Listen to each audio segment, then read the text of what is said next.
aflevering van het Proevenementjournaal. De komende dagen gaan we u elke dag de laatste nieuwtjes van op het Friedhof vertellen. Wat er op het muzikale podium gebeurt en wat er in de stands gebeurt uiteraard.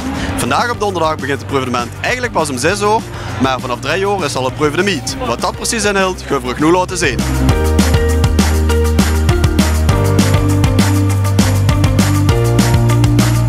Half de derde editie van het Proevenement. Voor de mensen die niet weten wat het inhoudt. Wat is het Proevenement? Ja, Proevenement is een onderdeel van het Proevenement waarin eigenlijk een soort preview wordt gegeven van het plein zelf.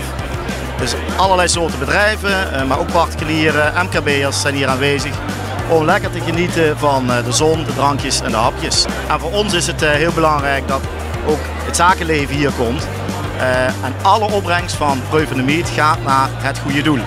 En voor ons is dit een van de belangrijkste inkomensbronnen voor het goede doel. We halen hier minimaal altijd zoveel geld op dat we zeker één goed doel voor een heel jaar kunnen voorzien. Een van de belangrijke ingrediënten van het Proevenement is uiteraard ook het muzikaal programma. Wat zijn dit jaar de hoogtepunten? Ja, klopt inderdaad.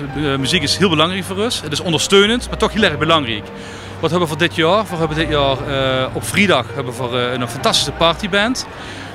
Daarna hebben we Maan. We hebben op zaterdag hebben we orkest, middags hebben we muziek compleet. En in de avond gewoon voor met een orkest, Night Flight to Rio, echt de partyband van deze tijd, gewoon voor on the gang.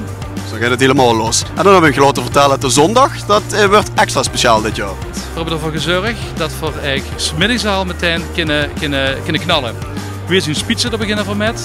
En daarna hebben we de Heuner, we treden op bij fantastisch veel feesten en zijn bereid geweest om naar Maastricht te komen.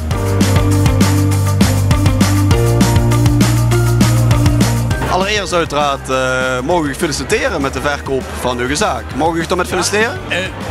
Feliciteren vind ik altijd een heel groot woord. Hè. Iedereen feliciteert met iets wat het misschien een jaren weg is, maar gewoon goed.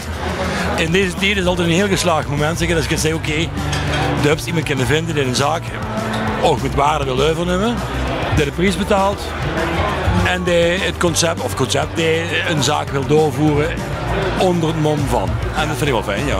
Ja. Hield het dan ook in dat dit het laatste jaar het Klauwens op het Proevenement is? Of wie moet ik dat zien? Laatste jaar het Klauwens op het Proevenement denk ik zeker van wel. Ja. Zullen jullie die altijd gewend worden om bij het Klauwens op het Proevenement te komen dineren, die moet dit jaar zeker nog een kans zetten. Dat zou ik zeker aanrooien. Kijk, het is wel een nieuw concept, hè. We zijn met z'n veren onder één tent. En er zijn 3 gerechtjes van de Klauwens bij. En ik weet zeker dat ze er goed springen, dus dat is altijd groot. Freek, er zit al vanaf dag 1 met het Proevenement eigenlijk al partner/sponsor van het Proevenement. Dat heeft toch een bepaalde verbintenis dan? Ja, als ze dat maar weet, jazeker. Kijk, het is begonnen allemaal om het jubileum bij de Vogelstruis. Daar komt oorspronkelijk het Proevenement vandaan. Nou ja, goed, bij de Vogelstruis, daar hadden ze al een schoenputje beheerd, dat hebben ze nog altijd. Ja, dan lukt zich het rooien dat voor al die jaren samen zijn opgetrokken om met dit fantastische evenement het schoenste ervan te maken. Nou, en ik dacht dat dat gelukt is in al die jaren. Ik denk dat het huwelijk, Proevenement, brandbier nog de nodige jaren zal continueren. Ja, kijk, bij een huwelijk hebben ze altijd 2 partijen nodig, hè? Dat weten ze zelf ook. En als dat dan aansluit, dan zal dat zeker tot in de lengte vandaag zo doorgaan.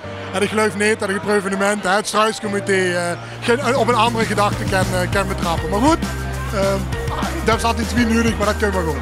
Ja.